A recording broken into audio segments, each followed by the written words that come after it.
cuando quieras. Bueno, bienvenidos a la Universidad de San Isidro. Gracias por estar. Mi nombre es Jerónimo Biderman, yo soy vicerrector de Investigación y Extensión de la universidad.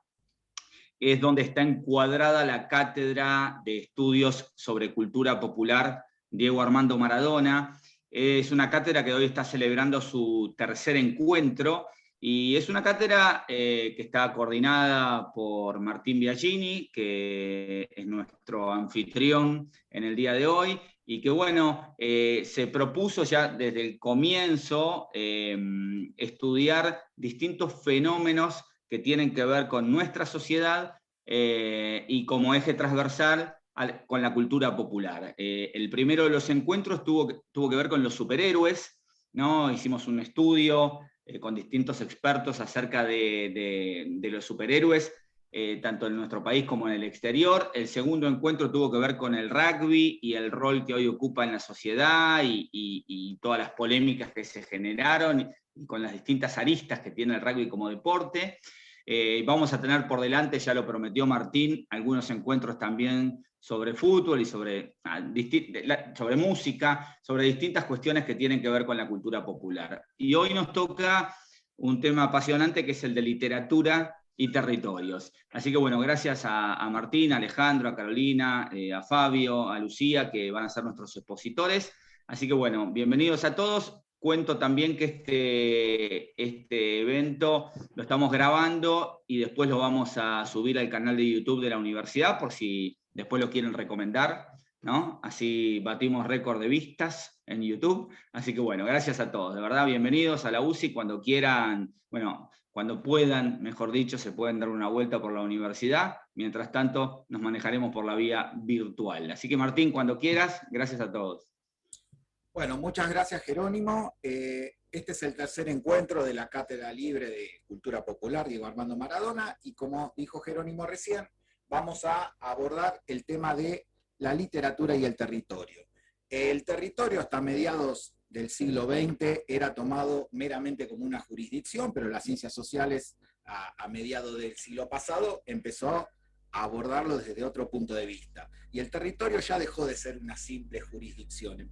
Se empezó a investigar su valor simbólico, la cuestión política, las cuestiones hegemónicas. Entonces, la idea de hoy es empezar a discutir un poquitito qué pasa con la literatura y el territorio.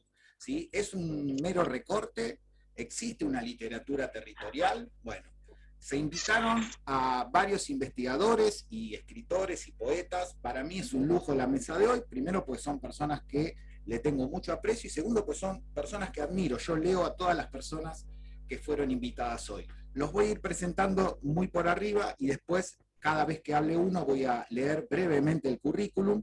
Va a estar Martín Ayos y Alejandro Zeta, Carolina Bartalini, Fabio Dovale, invitado de Brasil, un lujo de la Universidad Federal de Mato Grosso do Sul, y Lucía Tenina, ¿sí?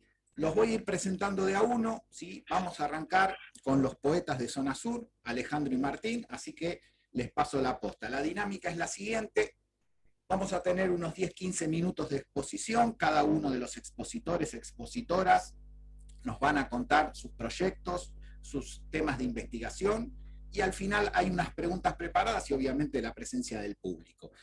Hoy el público es bastante cuantioso, todavía se sigue sumando gente.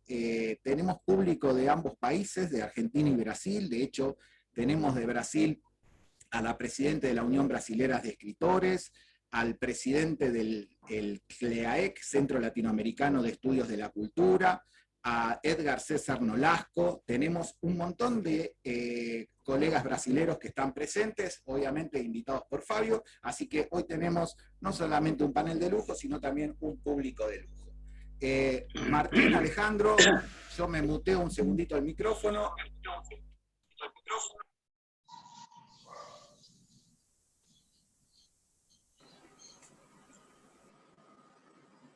Bueno, no sé quién comenzará, si Alejandro o yo. La idea era comentar un poco cómo nació el proyecto del libro que estamos sacando, que se llama Juarros Baja en Temperley. Es un libro que reúne a poetas de la zona sur del Gran Buenos Aires, y que nace a partir de una idea de territorio, digamos, no geográfico, sino afectivo. Principalmente lo que nos propusimos con el libro fue armar un mapa. En el momento en que estábamos haciéndolo, comenzamos a pensar un mapa conceptual, y luego este mapa fue extendiéndose y cambiando, dibujándose de otro modo, y virando hacia un mapa afectivo. Afectivo me refiero a la palabra afecto en el sentido que la toma Spinoza, ¿no?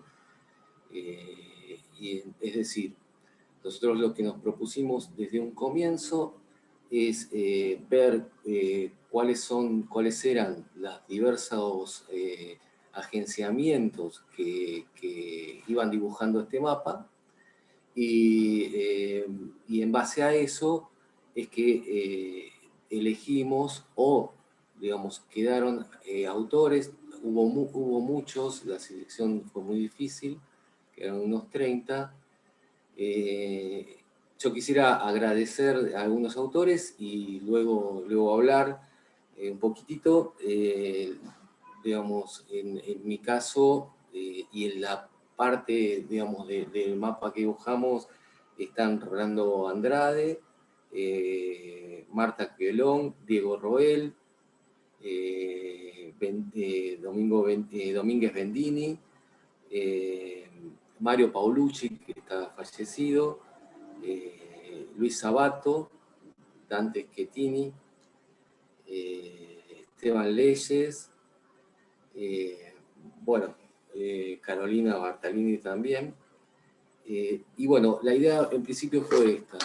Si bien los autores son originarios de zona sur, vivieron o viven en la zona sur del Gran Buenos Aires, en muchos casos, como yo mismo, digamos que viví mucho tiempo ahí, la mayoría del tiempo, pero ya no, muchos autores están en otros lugares, ¿no? Algunos están en Francia, otros autores están en Neuquén, y otros en Capital Federal, y digamos, así de este modo, ¿no?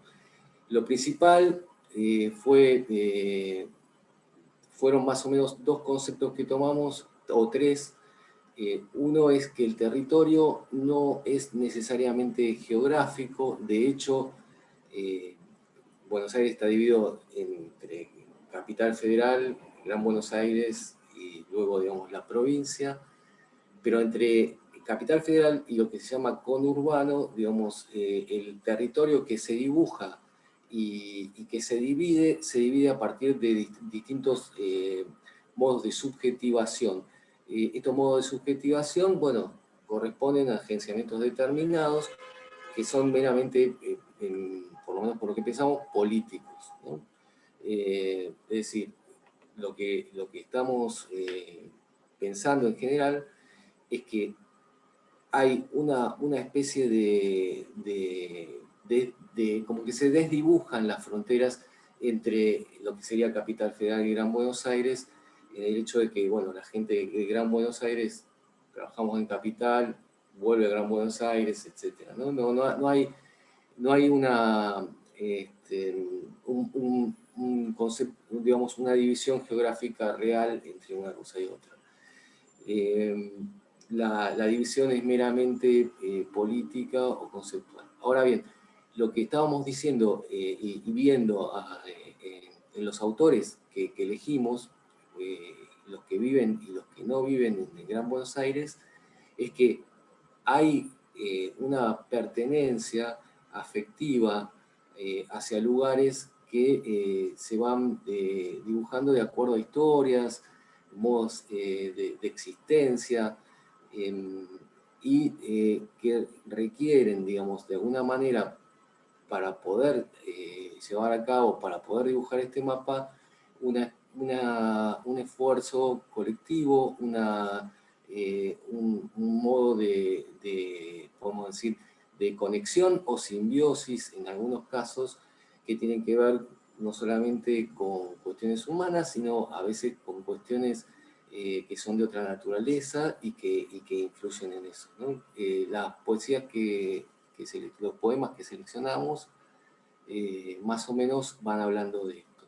En el caso de Alejandro, hubo al principio una especie de historia que se armó con un relato posible que fue dibujando el mapa. Alejandro fue mi profesor de literatura cuando yo tenía 17, 18 años. Y luego él también lo fue de otras personas en el taller Julio Cortázar de Lomas de Zamora. Y luego eso fue cambiando, se fueron armando diversos grupos, como La Marea Negra, que fue el grupo al que yo pertenecí, como un grupo literario y político, que atravesaba, digamos, diversos partidos de la zona sur. Y lo que vimos es que hay una conjunción entre determinadas cuestiones que están escritas en esos poemas y que los autores llevan a cabo y que hacen que este mapa, digamos, vaya tomando forma, ¿no? No creemos nosotros que haya, en cuanto a la división de Capital Federal y Gran Buenos Aires, más que una cuestión política respecto del centro y la periferia. Y creemos que la poesía siempre siempre ocurre en la periferia, ¿no? Es decir, la poesía nunca pertenece a los poderes, siempre está de alguna manera cuestionándolos, constantemente los cuestiona, y en este sentido es que vimos que dibujamos ese mapa de la periferia y vimos que los poemas que están ahí relatan, o por lo menos van configurando una especie de cuerpo político y social que habla de la periferia en este sentido, ¿no? En el sentido de una pertenencia, de un esfuerzo colectivo por cuestionar el poder y por cuestionar estas formas de dominación que hacen que haya una suburbanidad y una urbanidad, ¿no? Y que esta urbanidad pertenezca únicamente a una élite o digamos, a un modo de ser correcto, y que la suburbanidad o el conurbano pertenezca, digamos, a aquello que se intenta alejar al afuera, ¿no? En este caso también tomamos un concepto de Blanchot, el concepto de afuera, y vimos que el afuera, generalmente en lo que se refiere a la capital federal, está inserto en la misma capital, ¿no? Que el afuera constituye tanto el ser de esa centralidad como el ser de la periferia. Bueno, creo que en este caso ya tendría que ir cediendo la palabra a Alejandro para que no se extienda mucho más, pero quería leer una breve cita de Georges Bataille, de Nietzsche, Voluntad de Suerte, que más o menos tiene el espíritu del libro que armamos. La cita dice: no hay nada humano que no exija la asociación de los que lo pretenden. Lo que tiene largo alcance exige esfuerzos conjugados, por lo menos que se continúen unos a otros, no limitándose a las posibilidades de uno solo. Aunque hubiese cortado los lazos en torno suyo, la soledad de un hombre es un error. Una vida no es más que un eslabón. Quiero que otros continúen la experiencia que antes de mí otros comenzaron, entregándose como yo, como otros antes que yo, a mi mismo esfuerzo, ir hasta el límite de lo posible. Bueno, cedo la palabra a Alejandro, que seguramente nos va a contar la parte histórica. Muchas gracias, Martín. Omití sin querer el breve currículum para que te conozcan. Martín Ayo, poeta de zona sur del conurbano.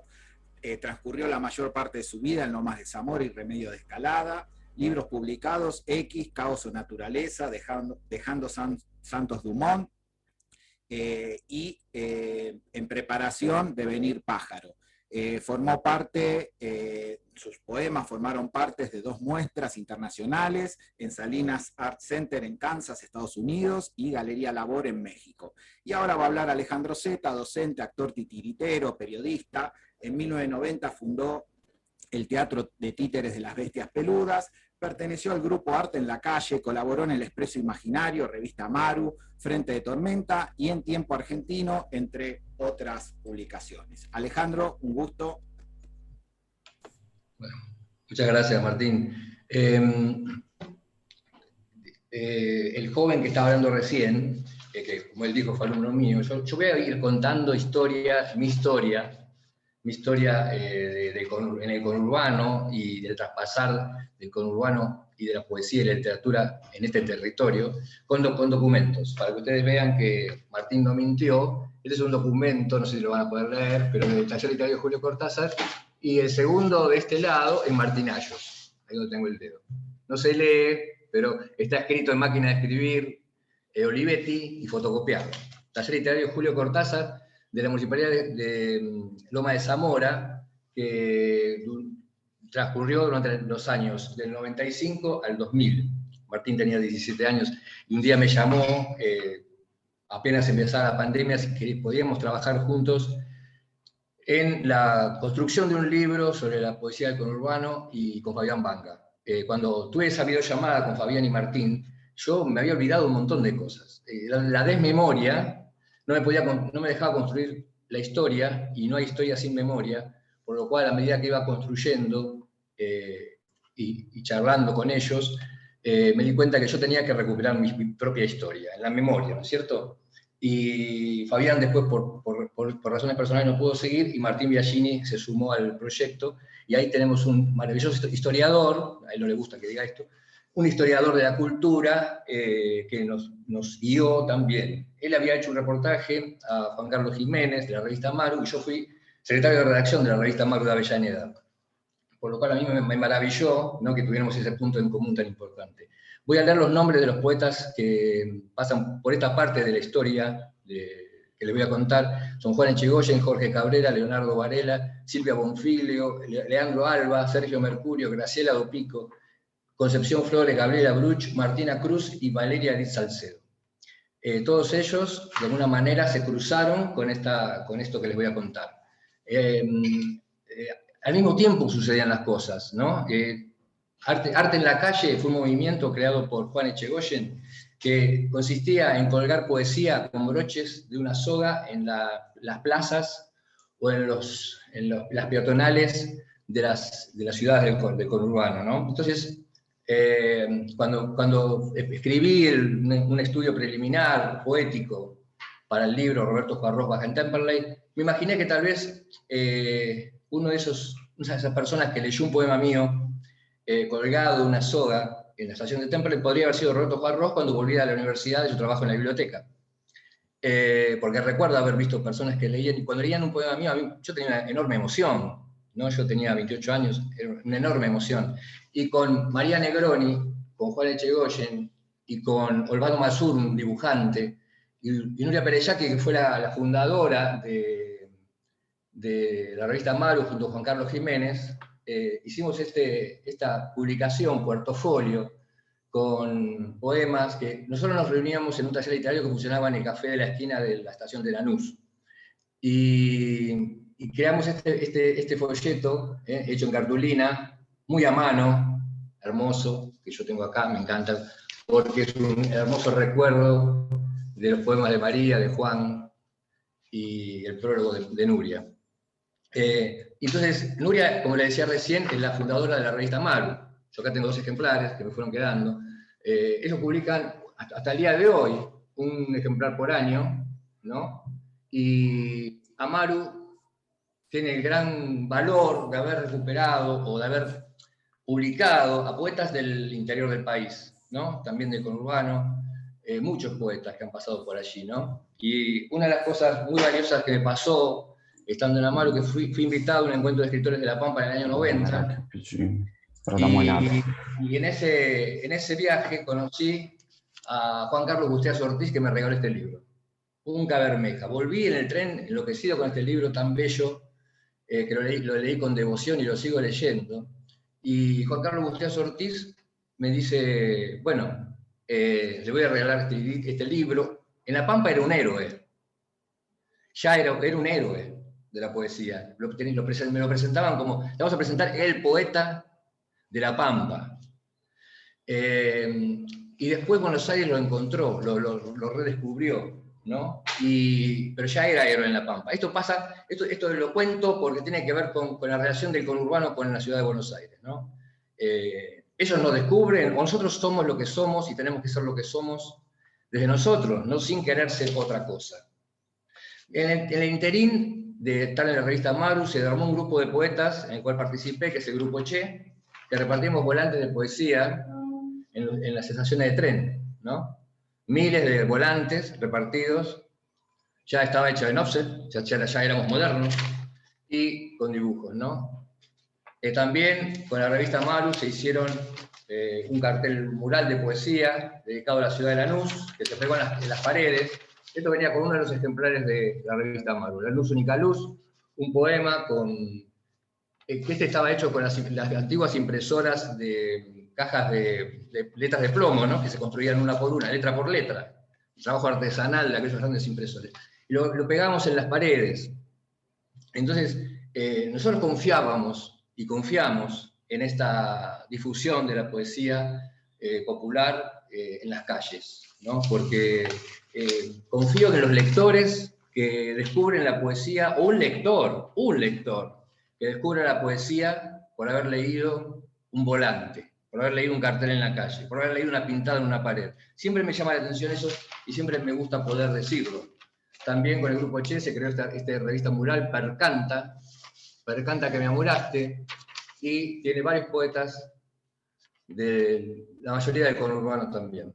Estos volantes, Omar Chauvier, docente de la Universidad del Sur de Bahía Blanca, difundió y hizo un trabajo para un simposio de la universidad sobre murales, poesía mural. Es decir, pasaban muchas cosas al mismo tiempo, mientras yo coordinaba el taller literario Julio Cortázar, donde muchas personas siguen escribiendo hoy en día, después de tanto tiempo, y construyendo su propio discurso poético.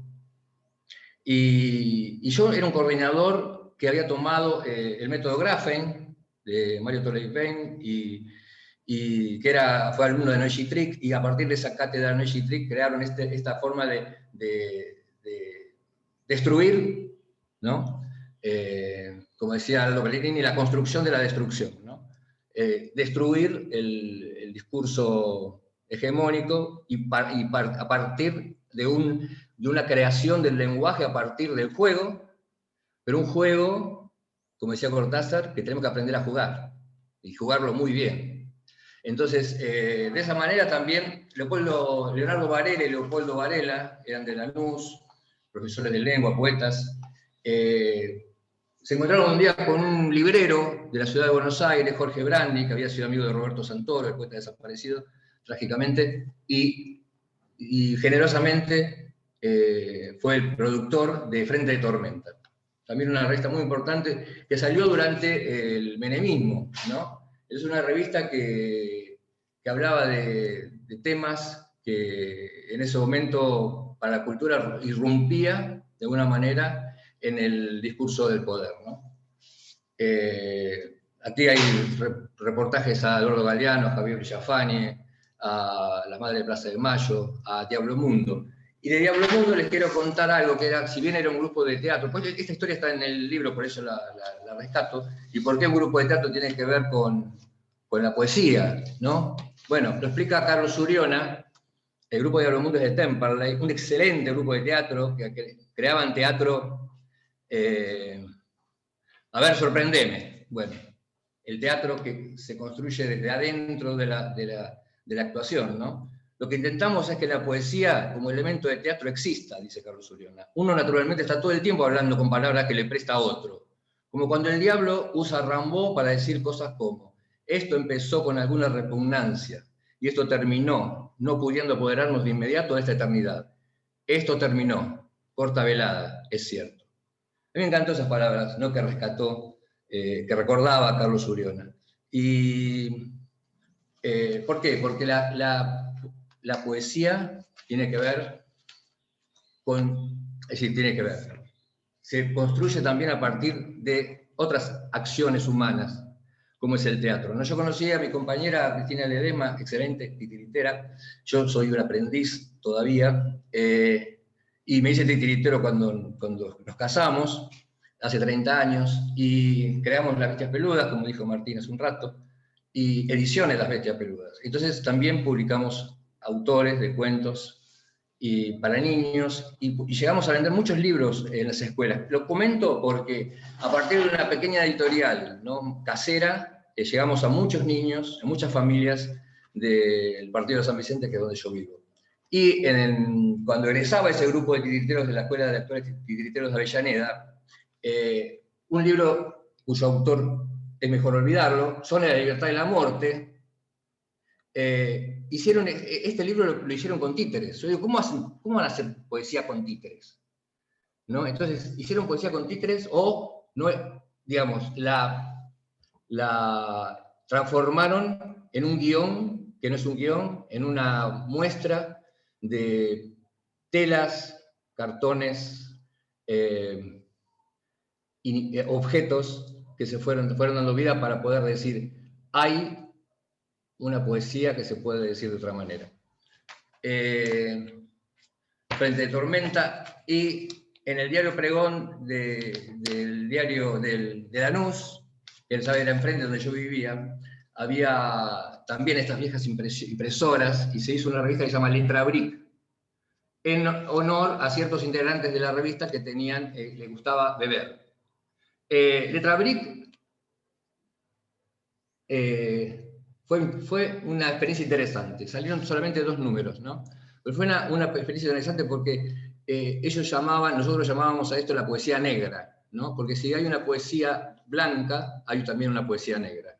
Y también aquí hay un reportaje de Eduardo Galeano, por ejemplo, que nos habla de dejar que entre en a uno el horror y la fiesta del mundo. Yo creo que la literatura, la poesía del conurbano, tiene una puerta por donde entra y sale el horror y la fiesta del mundo, ¿no? Entra y sale constantemente. No es que pasa uno después el otro. Entra y sale la creación de los hombres, ¿no?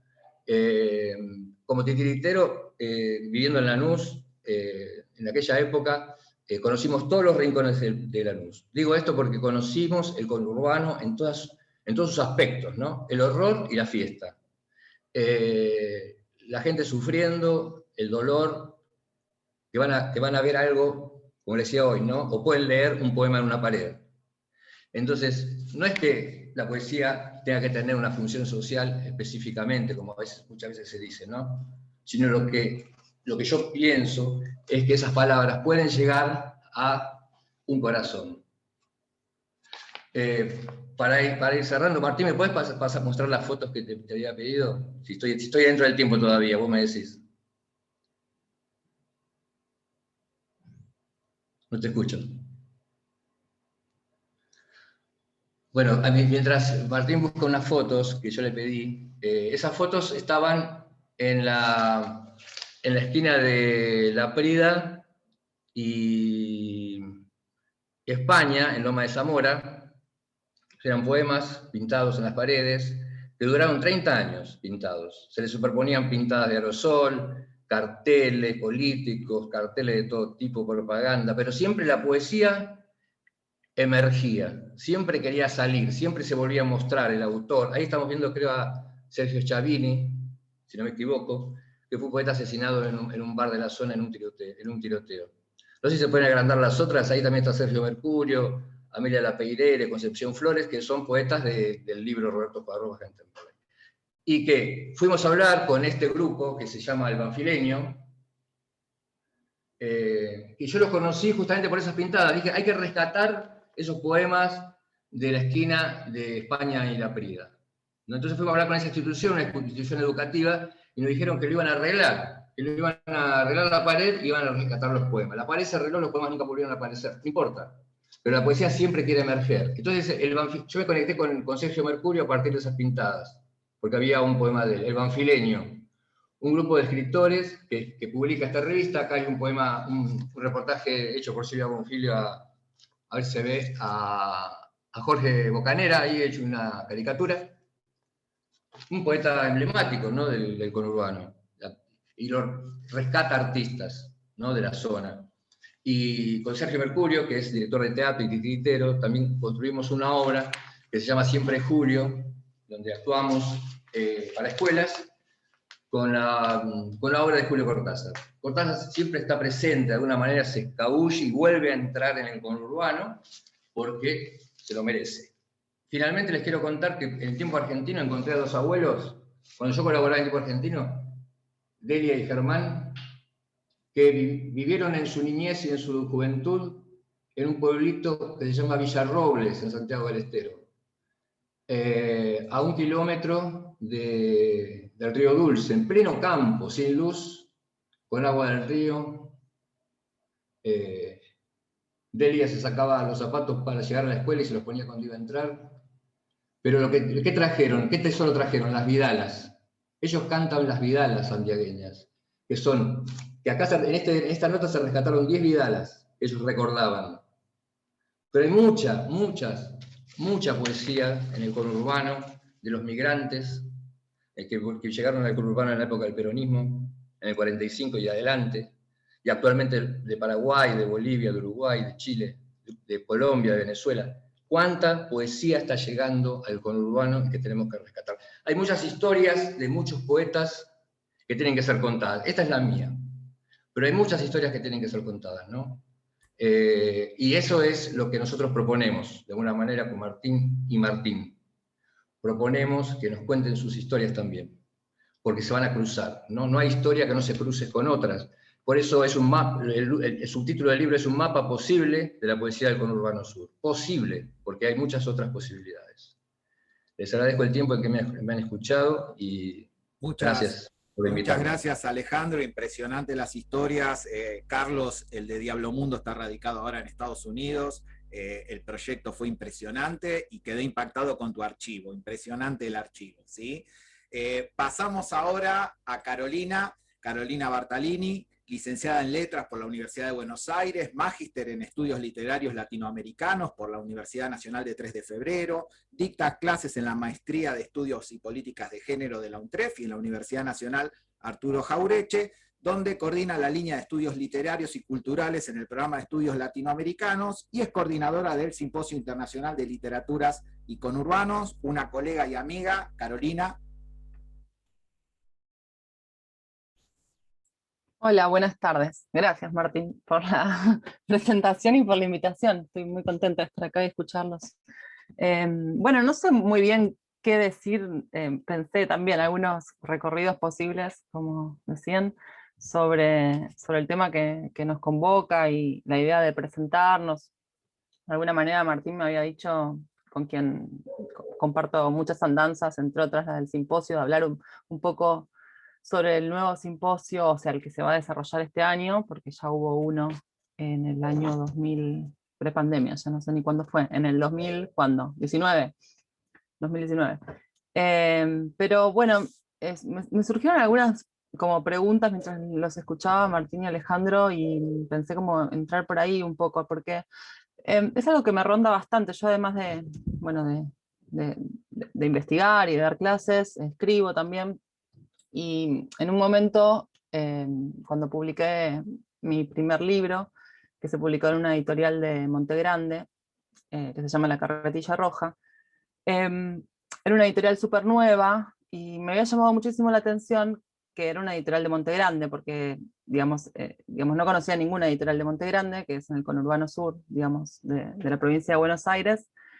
Y porque me parecía lindo lo que estaban haciendo. Eran como unos fanzines pequeñitos, y me gustaba lo que estaban armando, el catálogo, y lo poquito que tenían, hacía un año y medio, 2 años que estaban publicando.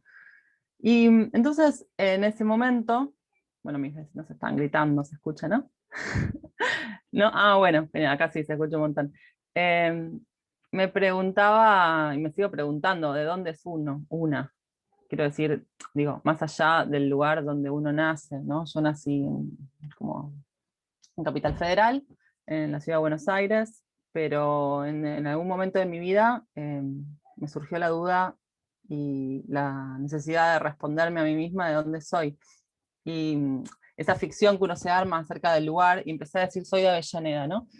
Vivo en Avellaneda en este momento, pero no nací en Avellaneda, no sé por qué en algún momento empecé a decir que soy de Avellaneda, y después de pensarlo bastante, sí, llegué a algunas conclusiones tentativas de por qué pienso esto, aunque viví en muchos lugares. O sea, nací en la ciudad de Buenos Aires, viví en muchos barrios porteños, estudié después también en la ciudad de Buenos Aires, pero transité mis años, algunos años de infancia y de la escuela secundaria acá en Avellaneda, y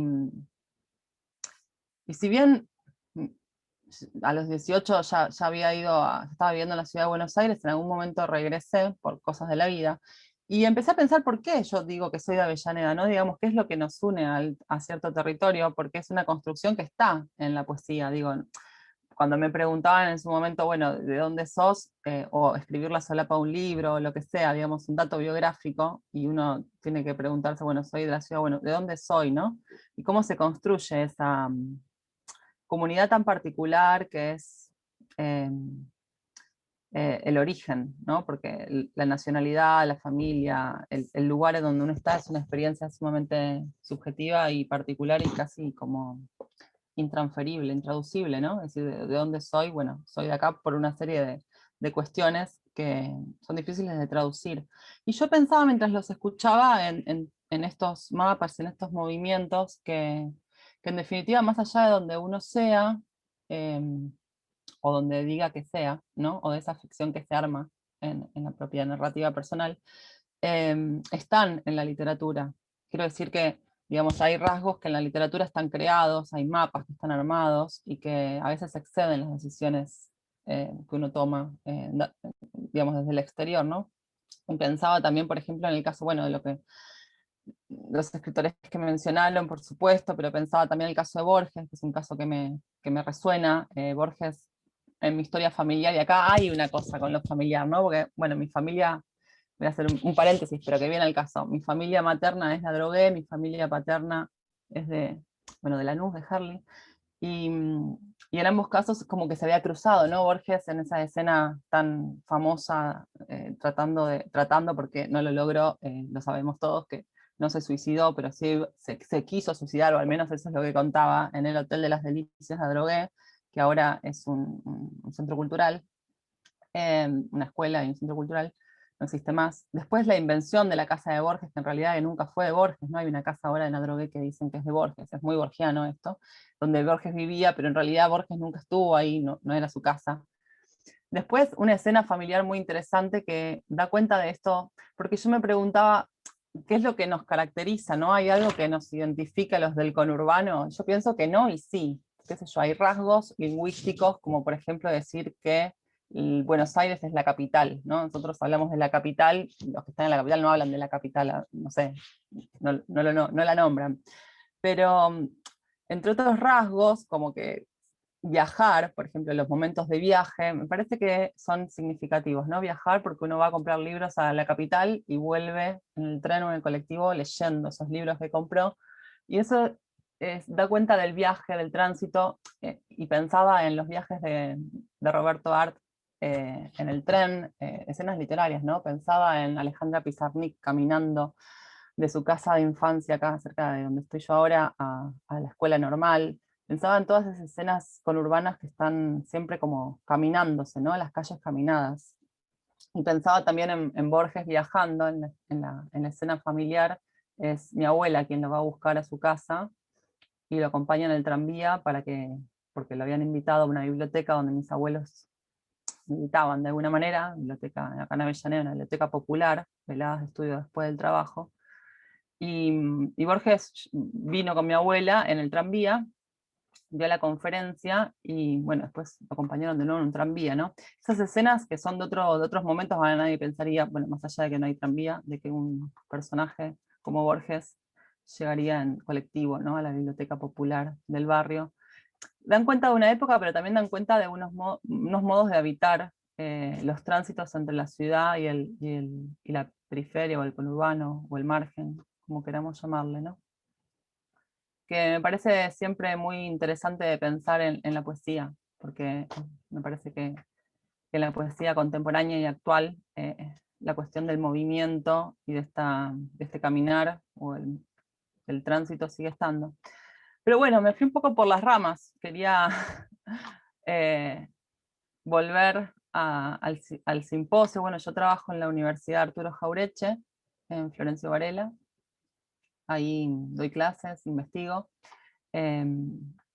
y junto con Martín estamos organizando un segundo evento que se llama el Simposio Internacional Literaturas y Conurbanos, que es la segunda partida, digamos, de una primera experiencia gigante que se dio en el 2019, y que se va a dar con características muy especiales, que es en la virtualidad este año, ¿no? Y de nuevo estamos pensando en territorios, qué tipos de territorios podemos construir desde lo virtual, porque incluso en esta sala, digamos, hay gente de distintos lados, y estamos hablando de los territorios, y pienso que inevitablemente la formulación de territorio, como decía Martín Ayos, no está anclada, digamos, con un espacio material o concreto, geográfico, sino con otras cuestiones, ¿no? Que tienen que ver con el afecto, claramente, o con las afinidades. Así que bueno, nada, invitarlos a participar en el simposio, en el cual estamos pensando varias actividades y abiertos a las propuestas. El simposio pasado fue súper interesante porque tuvo dos patas, una pata académica, de mesas, digamos, temáticas, y otra pata más de lecturas, más performática, más de intervención, ¿no es cierto? Este año queremos hacer algo parecido, pero bueno, no tenemos el problema del no lugar, de la virtualidad, entre otros tantos problemas de este año, ¿no? Así que bueno, no sé si podría llegar a agregar algo más en cuanto a esta reflexión sobre la literatura y el territorio. Buenísimo, Carolina. Yo igual acá me anoté algunas preguntas, así que vamos a retomar algunos de los temas. Muchas gracias. Me encantó la anécdota del tranvía y de Borges. Yo la conocía igual, me la habías contado.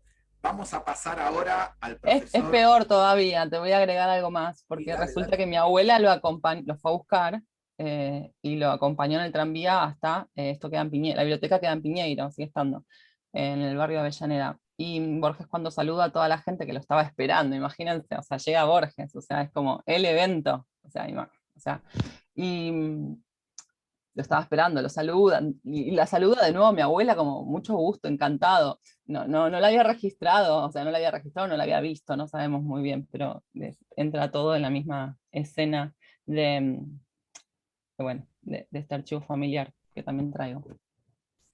Muchas gracias, Caro. Pasamos al profesor Fabio Dovale, graduado en Letras y Pedagogía, doctorando en la Universidad Federal de Mato Grosso do Sul, es miembro del Núcleo de Estudios Culturales Comparados, NEC, es investigador de estudios fronterizos de América Latina, epistemologías del sur y de colonialidad. Tiene una maestría en Letras, Literatura, Historia y Sociedad, y es especialista en docencia y enseñanza superior. Para nosotros es un placer, Fabio. Hola, buenas tardes a todos. Martín, mi amigo, para todos que se encuentran ahora acá con nosotros, hablo de Brasil, sí, acompañando nuestra amiga y profesora en este encuentro, Carolina, hablando de infancia, viví en Paraguay y por eso que hago mi presentación en español para pedirles permisión de Brasil, ahora calmamente llegar en Argentina, sí, porque estamos en nuestra casa, porque estamos en Latinoamérica. Gracias, Martín, gracias a todos. Hablo de Brasil, sí, pero hablo de nuestra casa, de nuestra Latinoamérica, o así como hablamos en Brasil, hablo de mi América Latina. Y así me gustaría mucho ahora rescatar la habla de Martín, Alejandro y Carolina, porque necesitamos hablar de nuestras vidas.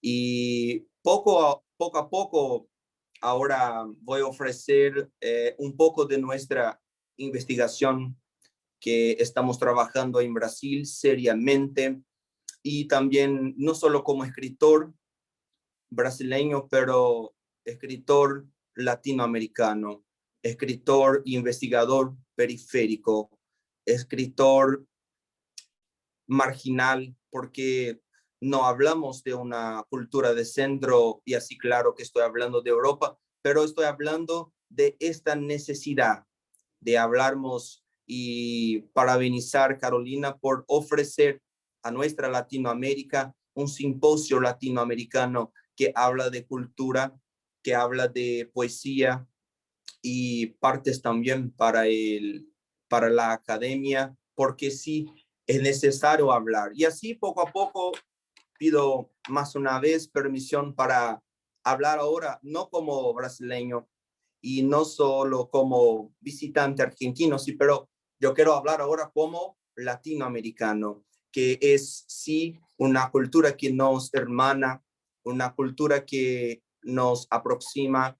Y primeramente quiero decir que este encuentro de la cátedra de Maradona es muy marcante para mí, porque en el año pasado estaba presentando en un simposio internacional, y poco antes de hablar recibía la información en un miércoles que Maradona había partido. Y para mí, que estaba hablando en un simposio latinoamericano, me quedé emocionado, porque me recuerdo hasta como hoy era miércoles, no solo miércoles, pero 25 de noviembre, el día de mi cumpleaños. Y yo estaba allá para hablar de cultura, para hablar de una aproximación que estamos trabajando para siempre tener Brasil, Argentina, de Chile hasta México juntos por nuestra cultura latinoamericana. Y así como Alejandro y Martín hablaron hace poco, me encanta decir que sí, la poesía, la literatura emerge de nosotros, y nosotros como latinoamericanos tenemos esta experiencia de decir que no somos girasoles modernos.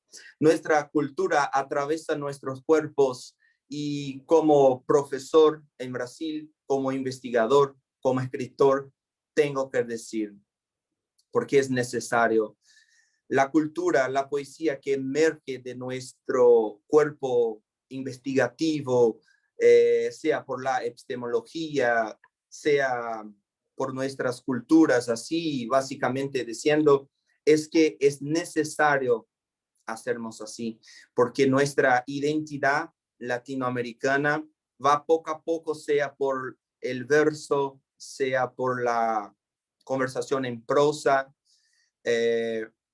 poco a poco caminando para la edificación de nuestra latinidad.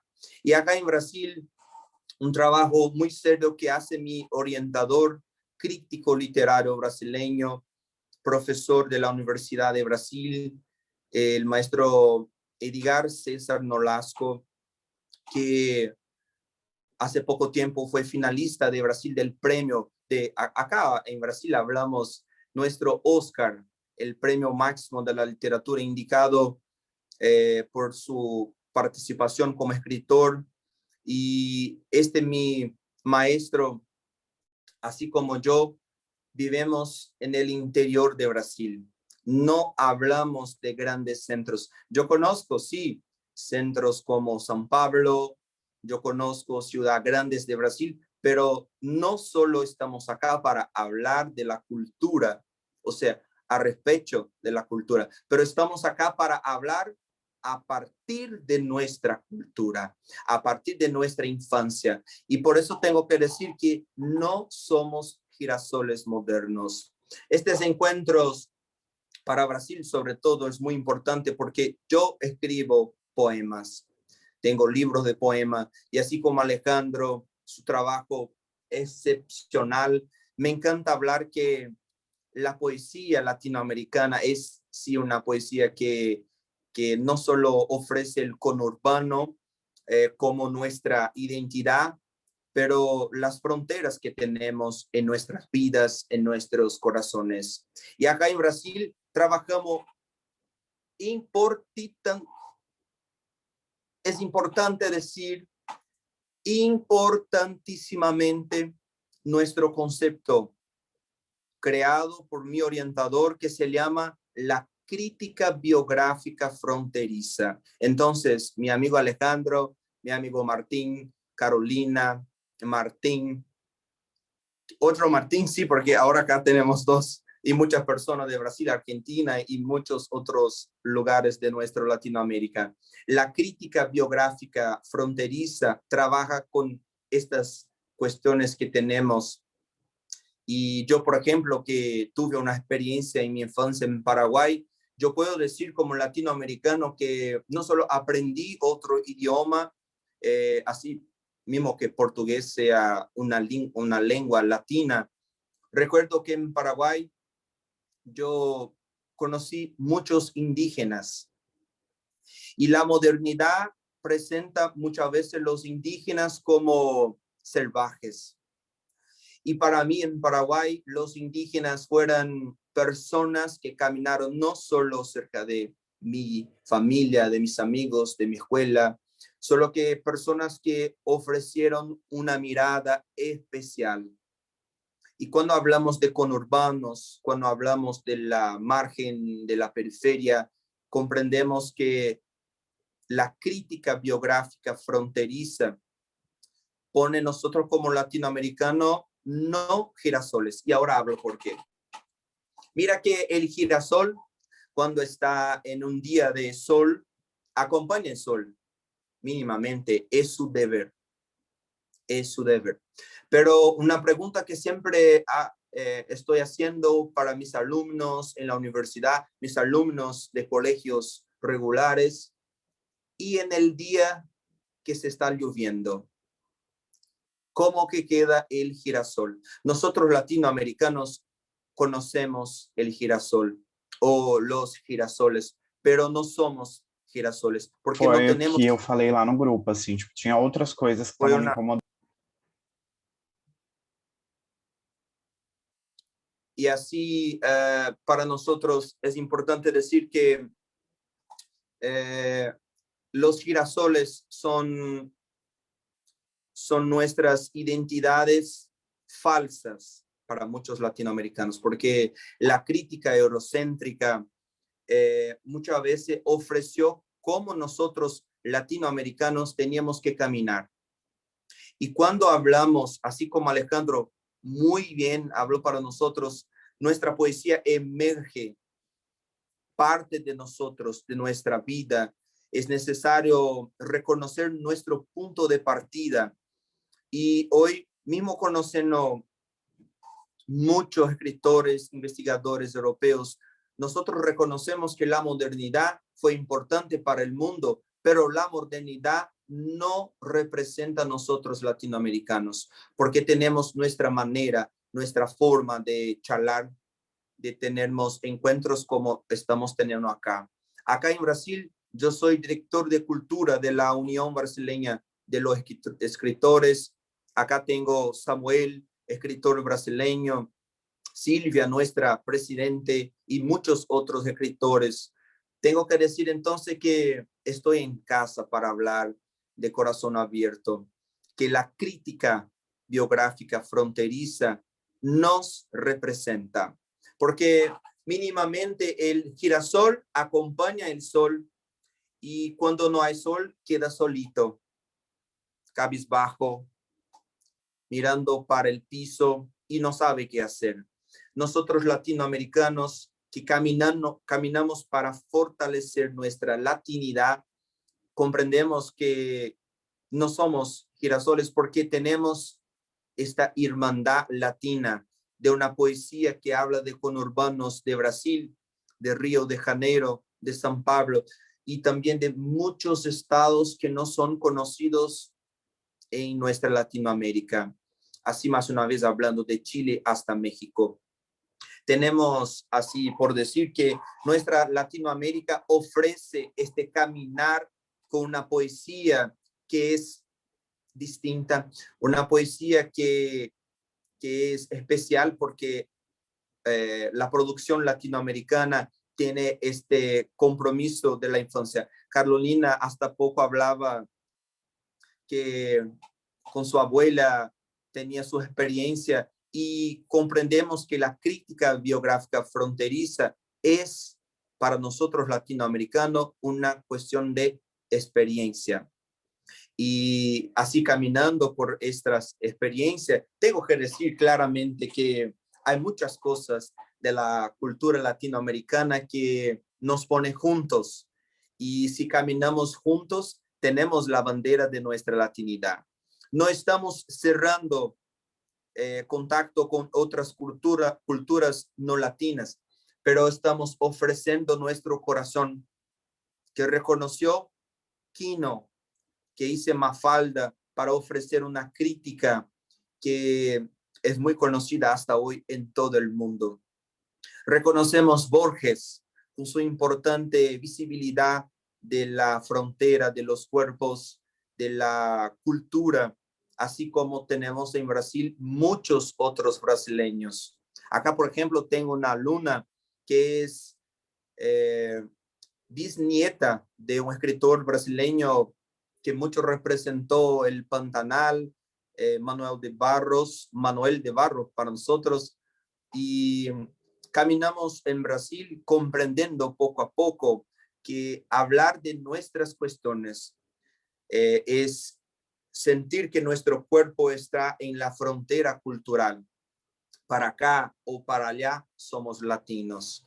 Y una cosa muy importante, así que pienso que tengo que decir, más una vez agradeciendo a mis amigos argentinos, mis amigos brasileños que están acá, amigos paraguayos de mi Paraguay, es decir que una propuesta contemporánea para nosotros, una sugerencia, es pensar que somos latinos porque pensamos distintamente de Europa, y nuestra poesía, nuestra literatura, nuestra propuesta en el conurbano, es decir que el fortalecimiento latino pasa por momentos como este que estamos teniendo ahora, encuentros para compartir cultura y simposios, encuentros, sea de la literatura solamente con la parte artística, sea una literatura contemporánea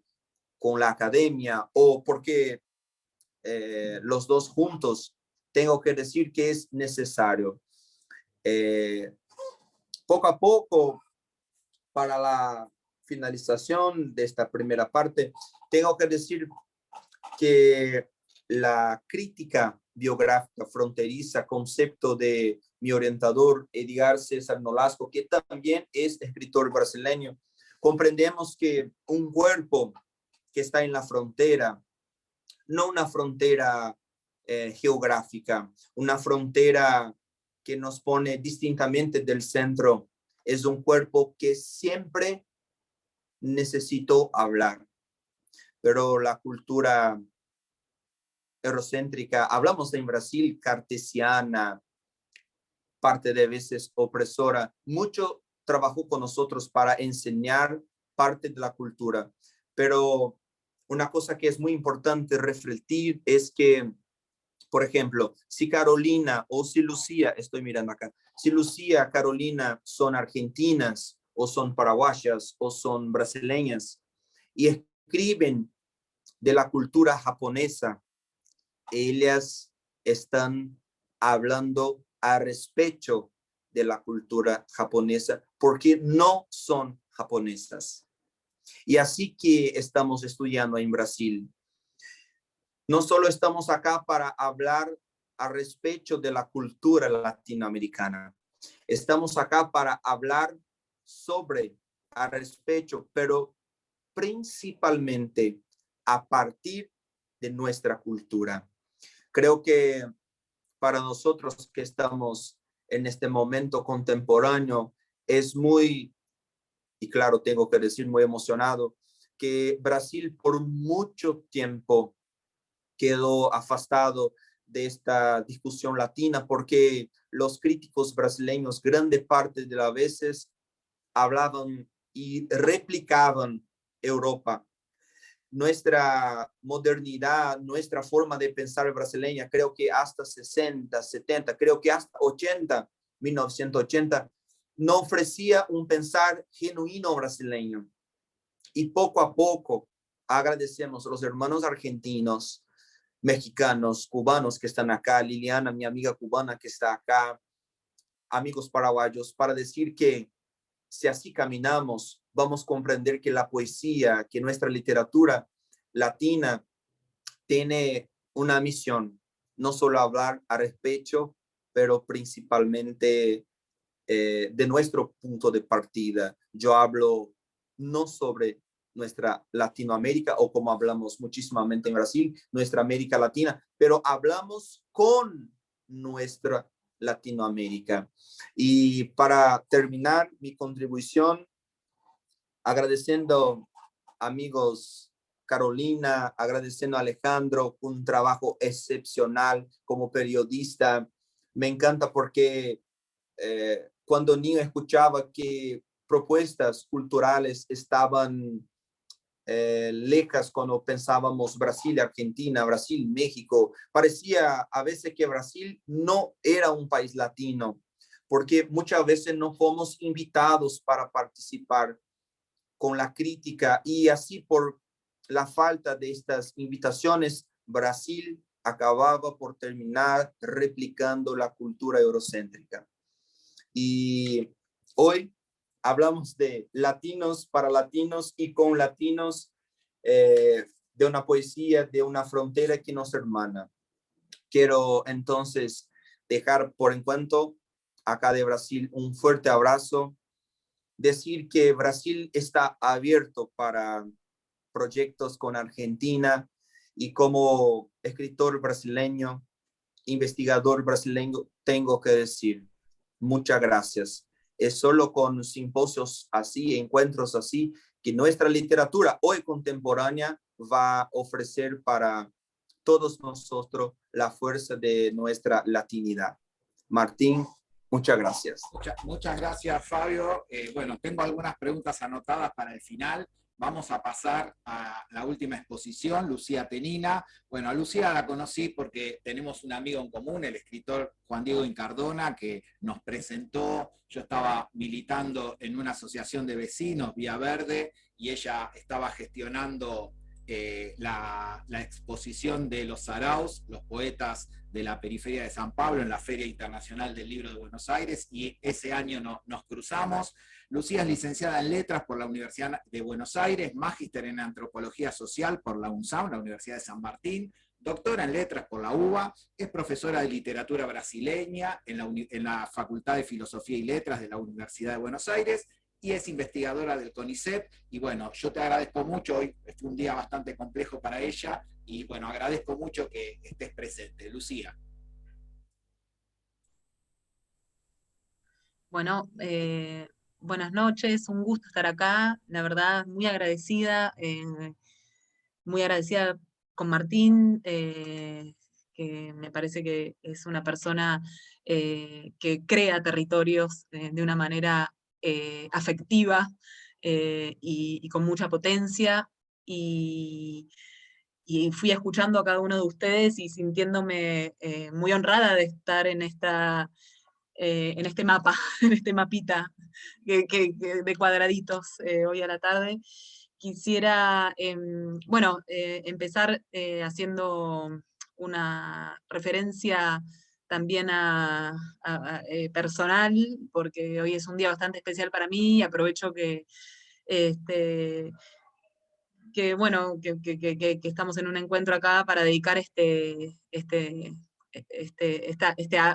esta referencia que en definitiva va a terminar siendo una crítica biográfica, sin dudas, a mi abuela, que hoy a la mañana la despedimos,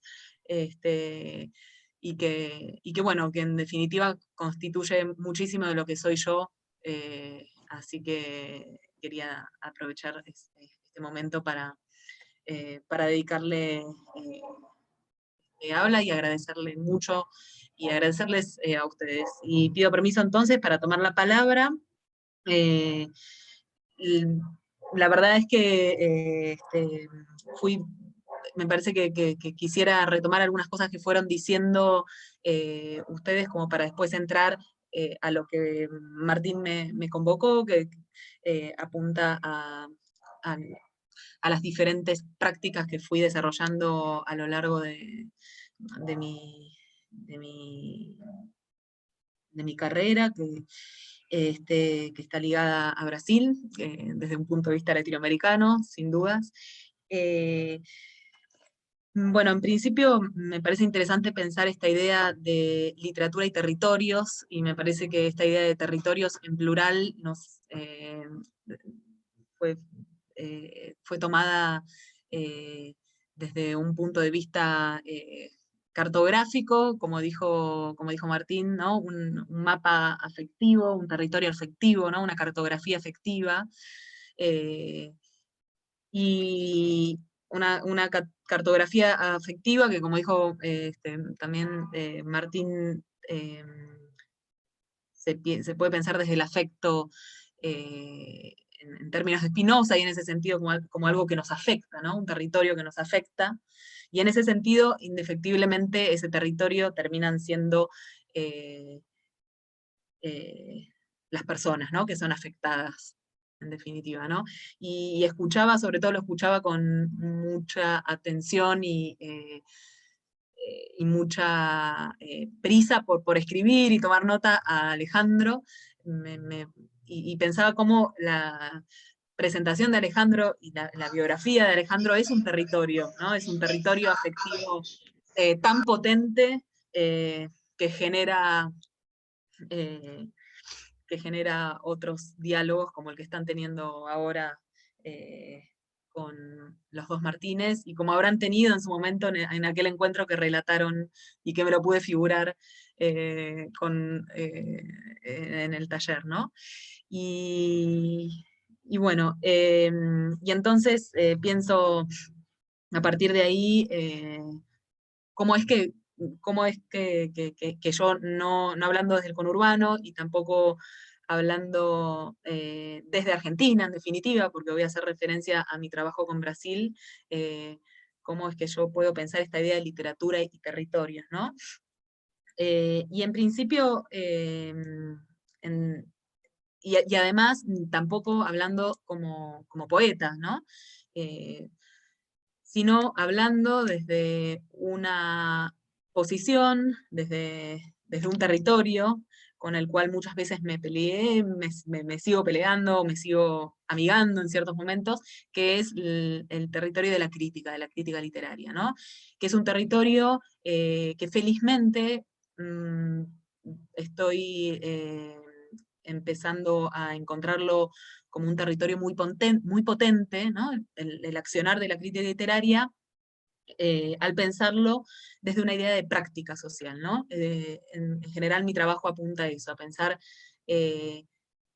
cómo dialoga la crítica literaria con estas producciones, y mi respuesta es, bueno, como una práctica social, ¿no? Y es desde ahí desde donde yo desarrollé en definitiva mi trabajo. Es ahora que lo descubro, fue bastante, digamos, intuitivo y también afectivo todo el recorrido que vengo haciendo, pero bueno, últimamente empiezo a ponerle nombre, ¿no? Y bueno, Mi trabajo en relación con la literatura y las literaturas y los territorios, ¿no? Yo hablaría como en plural en los dos casos, ¿no?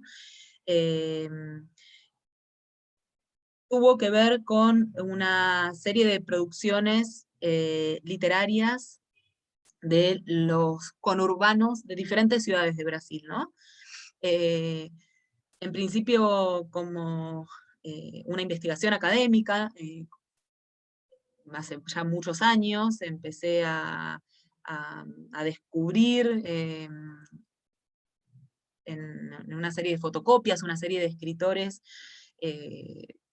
de las periferias, en principio de la ciudad de Sao Paulo, y empecé a leerlos sin entender nada, y a pelearme en paralelo con la carrera de la cual provenía, que es la carrera de letras, ¿no? Porque me empecé a dar cuenta cómo en la carrera en la cual me formé, leía siempre lo mismo, incluso en literatura brasileña, y no sabía cómo leer otras literaturas, ¿no? Entonces, lo cierto es que el acercamiento a esas producciones, fíjense, ¿no? Cómo desde la academia, por casualidad, llegó a unas producciones de literatura brasileña, que es una literatura que yo ya venía estudiando, bueno, también, ¿no? Hay otras historias que voy a saltear, que por supuesto están atravesadas por por mi propia cartografía afectiva personal, ¿no? Y llego a esas producciones y empiezo a darme cuenta que aquello que yo pensaba que era literatura,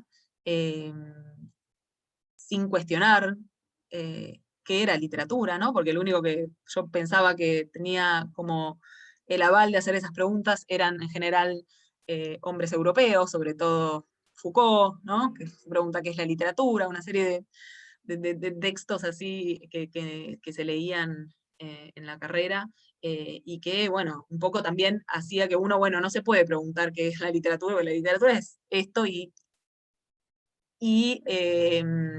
también la literatura no es otras cosas, muchas otras cosas que quizás yo no había leído, pero no eran literatura, ¿no? Entonces no las leía, ¿para qué iba a perder tiempo si tenía tantas otras cosas que leer, ¿no? De hecho, uno llega a la carrera y me acuerdo que llegar a la carrera de letras es decir, bueno, no, Sábato, malísimo, Sábato, Ernesto Sábato, bueno, uy. Y claro, bueno, y uno va tomando esa cosa, o Paulo Coelho, Paulo Coelho malísimo, Paulo Coelho que es parte de la Academia de Letras de Brasil, que muchísimas personas, muchísimas más que leen lo que leíamos en la facultad las leen, pero lo que leemos en la facultad unos pocos es literatura y otras cosas no son literatura, y menos lo que se publica en algunas revistas, ¿no? Yo lo escuchaba a Alejandro y pensaba qué material tan riquísimo para trabajar en la facultad, y qué dificultad de acceso hay, y tiene que ver con esto. Y tiene que ver también con no solamente digamos, el automatizar la mirada del estudioso de la literatura a tal punto que no se cuestione qué es la literatura, sino también no ofrecer a aquellos estudiosos de la literatura herramientas metodológicas para acceder a ciertas producciones literarias, ¿no? Herramientas metodológicas que pueden ser cómo trabajar con un archivo, cómo acceder a un archivo, cómo hacer entrevistas, ¿no? No nos forman en relación con eso, no sabemos hacer entrevistas. Yo, las primeras entrevistas que hice en su momento en mi investigación, que ahora voy a contar, perdón, me salté, pues me fui a lo abstracto. Las primeras entrevistas que hice, la verdad es que no me sirvieron para absolutamente nada porque no sabía preguntar, ¿no? Tuve fui con preguntas que ya de por sí direccionaban a la persona a responder lo que yo quería, y tampoco yo sabía escuchar esas respuestas, ¿no? No nos enseñan a llegar a determinados territorios, que muchas veces es necesario llegar y hacer un trabajo más etnográfico, ¿no? Para poder generar una observación participante, ¿no? Que nos haga entender ciertas producciones. Y entonces, lo cierto es que el primer contacto con el material de investigación que tuve allá por el año 2006, me llevó a ese distanciamiento en relación con la crítica literaria y con letras y demás. Y bueno, y entonces lo cierto es que me mandé a estudiar esas producciones de una manera bastante marginal a la academia, ¿no? Pese a que en ese momento, bueno, por supuesto yo seguía estudiando y trabajando de otras cosas, ¿no? Y bueno, y lo cierto es que lo que terminé investigando a partir de esa primera fotocopia que yo recibí de un libro de un escritor de una favela de Sao Paulo, que se llama Ferrés, que después lo terminé traduciendo, y es que descubrí justamente una cartografía afectiva, literaria, en ese caso dentro de la periferia de Sao Paulo, del conurbano en Sao Paulo, que se centraba en un espacio que se llama Sarau. Sarau son encuentros que después digamos, se desparramaron por otras ciudades de Brasil con muchísima fuerza, creando justamente una cartografía afectiva literaria dentro de las periferias de Brasil, y que se suceden y se sucedían principalmente, ahora ya no, digamos, en este momento está sucediendo en las redes sociales, en los bares, ¿no? En el único espacio público y espacio de encuentro que en general hay en los conurbanos, ¿no? Siendo que, y algunos en algunas bibliotecas populares, solo que, bueno, ahí está tanta burocracia que en definitiva el bar era más fácil y es donde va la gente después de trabajar. Y entonces la idea de Sarau significa, es como los salones literarios, ¿no? Es una palabra que muy de la tradición letrada de Latinoamérica, justamente, ¿no? Y se tomó esa palabra, que en realidad viene del francés, que es soirée, que significa tarde, y se vació de ese significado y se resignificó con estas prácticas que son los saraos. Y bueno, que después se duplicaron y un poco mucho más, digamos, tomadas por las mujeres en los slams, que es otra cosa, que son competencias de literatura. Y bueno, y lo cierto es que esta investigación alrededor de los saraos que fui haciendo, después por supuesto tuve que ganarme una beca porque no podía solventar esta vida de investigación allá en Brasil, digamos, dando clases acá y viajando cada tanto. Y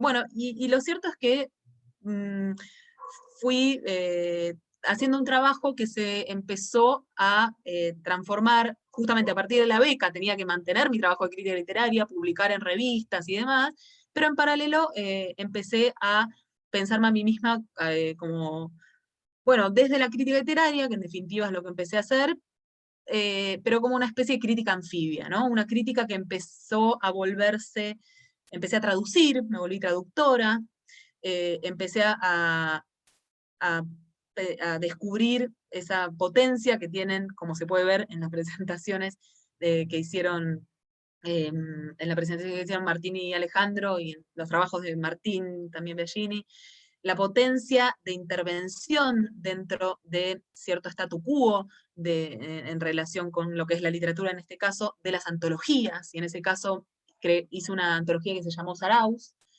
que publicamos dentro de Tinta Limón, y ahí me volví también curadora en cierto sentido, porque ahí en el año 2014, que es cuando lo conocí a Martín, en el stand de la Feria del Libro de Sao Paulo, que era la ciudad invitada en ese año, hubo una gestión que estuvo muy articulada con la Embajada de Brasil en ese momento, con un gran amigo, y con la biblioteca, una biblioteca de Brasil, en donde, claro, no se invitaron a los grandes nombres de la literatura de Sao Paulo, sino que se invitaron a 80 poetas de las periferias. Yo hice la curaduría de ese stand, ¿no? Y bueno, entonces este papel de la crítica literaria anfibia, en definitiva, fue ganando cierta potencia, que como toda potencia afectiva fue generando estos encuentros, ¿no? Y que en definitiva apuntan en última instancia a la difusión, ¿no? A la difusión. Después hice otra antología con también la editorial Tinta Limón, que apuntaba a intervenir en ese conocimiento que se tiene sobre la literatura brasileña, aunque me llamó la atención lo que dijo Alejandro respecto del letrabric y la poesía negra. Después quisiera preguntar sobre eso. Hice otra antología que apunta directamente a qué se conoce de la literatura brasileña en Argentina. Se conocen autores principales, excepto Clarice, casi todos hombres y todos blancos, ¿no? No hay literatura de autoría negra de Brasil. Sí, por supuesto que la hay. Esto es un problema que, digamos, que tiene que ver con el racismo estructural que nos atraviesa en general dentro de la literatura, que también sucede en Brasil, y entonces organicé el año pasado justamente un libro que se llama Quilombo, que es una antología también de autoría negra brasileña, en donde tomamos a su vez muchos autores de diferentes lugares de Brasil, no solamente del centro, ¿no? Y claro, ¿qué pasa? Esta cuestión de las antologías también lleva a pensar en la necesidad de publicar libros autorales, ¿no? Y en la dificultad que en esta especie de agente literario que terminé asumiendo me encontraba al tratar de convencer ciertas editoriales de publicar algunos autores, y bueno, en algunos casos fue muy feliz esa negociación, como en el caso de Ferrés, o como en el caso de otro escritor, o como en el caso de otros escritores, a través de la editorial Eloísa Cartonera, que además tiene un catálogo muy interesante de literatura brasileña. Pero bueno, viendo como la dificultad de la publicación de libros autorales, y sobre todo la dificultad de publicación de libros autorales de mujeres, este año junto con 3 compañeras nos mandamos a la aventura de crear una editorial, que se llama Mandacaru, que es una editorial en donde publicamos mujeres de habla portuguesa, nos ampliamos un poco, y con 3 colecciones, una es de poesía, sacamos de hecho 2 libros de poesía, en donde convocamos a su vez a mujeres tejedoras para hacer las tapas, con la idea de invertir el cupo, ¿no? En general las mujeres que se publican son mujeres blancas, empezamos con mujeres blancas, pero también queriendo prestar una especial atención a la producción de las mujeres marginalizadas dentro del campo literario, que tienen una producción muy valiosa, que son mujeres negras. Dentro de poco vamos a sacar sacamos un libro de Marília García, que es una poeta de Río de Janeiro, otro de Adelaide Ivanova, que es de Recife, ahora vamos a sacar de Tatiana Nascimento, que es de Brasilia, y tenemos una colección de ensayos donde vamos a sacar libros de feminismo negro, principalmente tenemos unos títulos que probablemente los brasileños se sorprendan, como Lelia González, Uri Carneiro, bomba. Así estamos endeudadas. Y después en narrativa empezamos con una escritora trans que se llama Amara Moira. Y entonces hago esta presentación también porque generosamente Martín me invitó a que presentara la editorial. Muchas gracias.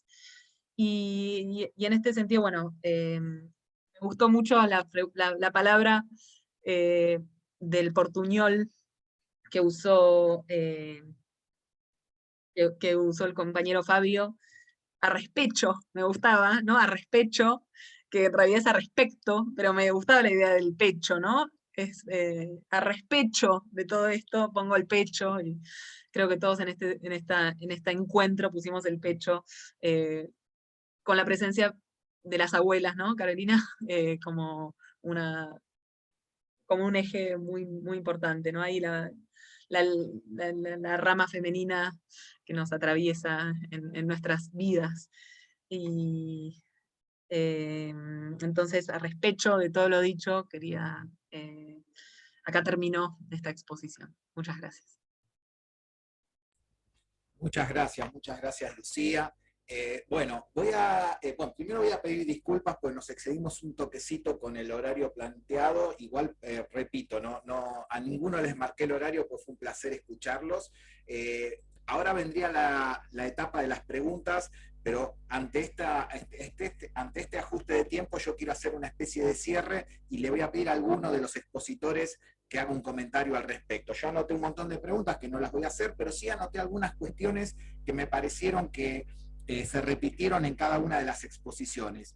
Me hizo acordar mucho a una charla que tuve con un uruguayo, Denis Merkel, un uruguayo argentino en realidad, ahora un sociólogo radicado en París. Él vivía en La Matanza, en el mismo partido donde estoy yo hablando ahora. Yo vivo en el oeste, en el conurbano bonaerense, en los monoblocks de La Matanza. Él vivía por acá en una ciudad, Evita, con su familia, y él había fundado junto al escritor Pedro Chapa, un narrador popular de acá de zona oeste, una revista editaba que se llamaba Contrabando. Y le pregunté por qué Contrabando, ¿sí? Ahí vi que Alejandro había mostrado y explicado el origen del nombre de varias revistas, y él me dijo, porque el conurbano es una zona de frontera, y en la frontera lo que se hace es contrabandear. Así que lo que estamos haciendo nosotros es un contrabando. Y la palabra contrabando, que zona de frontera, yo leí el último libro de Fabio que todavía no está editado, tuve el gusto de leerlo, que habla mucho de una mujer en una zona fronteriza entre su estado y Paraguay. Se habló del espacio público, de este espacio que se toma. Lucía dijo que los bares era el único lugar, Alejandro explicó cómo de prepo plantaban la poesía, ese espacio público. Carolina habló del trayecto, de ir hasta la capital, me sentí identificado porque tenemos que ir a buscar los libros allá. Hoy se compran por internet, pero no importa, los tenemos que ir a buscar allá. Lucía también habló de marginal a la academia, o sea, no es solamente algo marginal y territorial, también hay una cuestión simbólica en uno de sus momentos. Y me hizo acordar, yo trabajo con Carolina justamente en una universidad, que es la Universidad Nacional Arturo Jaureche, que está considerada una universidad del conurbano, o sea, es nacional, la N la tiene, pero está marcada como tantas otras que es del conurbano, igual la marquita la tiene.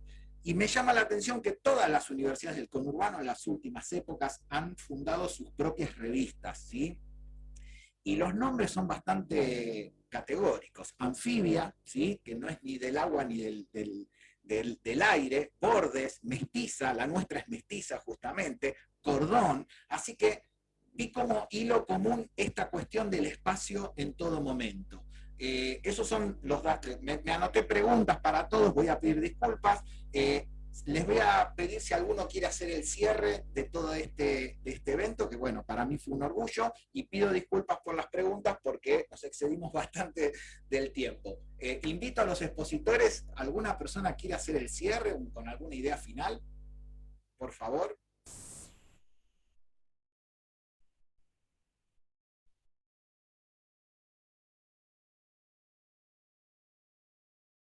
Cualquiera.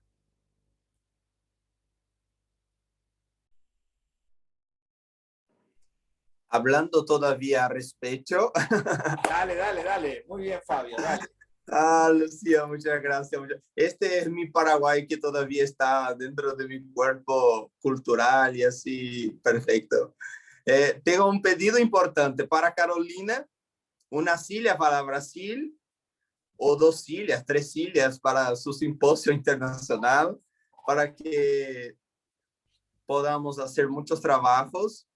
Quiero decir más una vez que para Brasil es muy especial estar acá y Quero também, em português, falar para meus alunos, amigos, beijo e abraço para todos vocês, para os meus alunos em especial. É uma alegria muito grande estar aqui na Argentina e no Brasil ao mesmo tempo, ofertado pela pandemia, como falamos aqui no Brasil. Então, retornando ao castelhano ou castelhano, a respeito de todo, muchas gracias, Alejandro, Martín, Carolina, Lucía.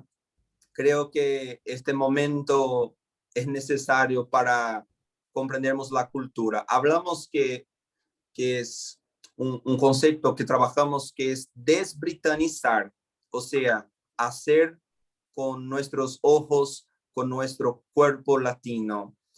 Y muchas gracias por todos que podamos desbritanizar y hacer más por nuestra cultura.